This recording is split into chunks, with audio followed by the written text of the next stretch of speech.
আলাইকুম। ওয়ালাইকুম সালাম। তোমার লগে লেখাটা? আমার লগ হইলো ওই পূর্বপাড়ার সোহেব সাহেবের ছেলে রানা ভাই।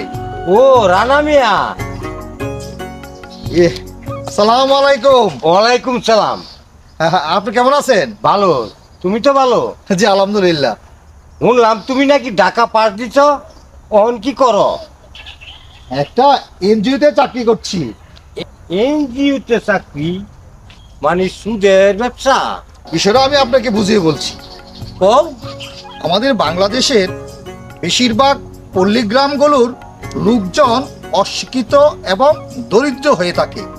এদের ছেলে মেয়েদের লেখাপড়া করাতে পারে না, বিশেষ করে মেয়েদের কথা বলছি, যার জন্য তাদের পিতামাতা মেয়েদেরকে লেখাপড়া বন্ধ করে অল্প বয়সে বিয়ে দিয়ে দেয়, যা একটি মেয়ের জন্য অত্যন্ত ঝুঁকিপূর্ণ এবং অমঙ্গল।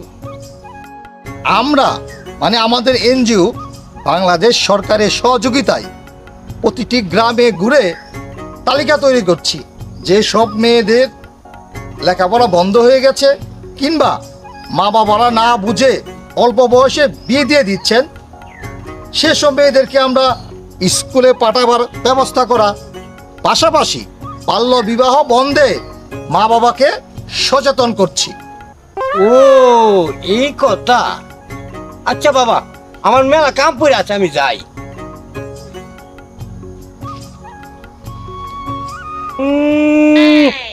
বাল্য বিয়া বন্ধ করতে আইছি, খায়া টায়া আর কোনো কাম নাই।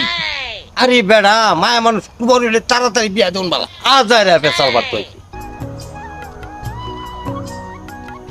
আমার মনে হয় আমাদের কথাগুলো ওনার ভালো লাগেনি। ভালো লাগবে কেমনে? এই কিপটা চাচা তো মেয়েকে স্কুলে দেয় না, খালি বড় লোক জামাই খুঁজে। কেমনে তাড়াতাড়ি মেয়ের বিয়া দিব? না না, এটা তো ভালো না। আমরা ওনাকে বুঝাবো, প্রয়োজন হলে আমরা ইউনু স্যারকে নিয়ে ওনার বাড়িতে যাব, ঠিক আছে? তাই করতে হবে। হ্যাঁ, তাহলে চলো এখন ওটা কাজ করি, চলো। চলেন।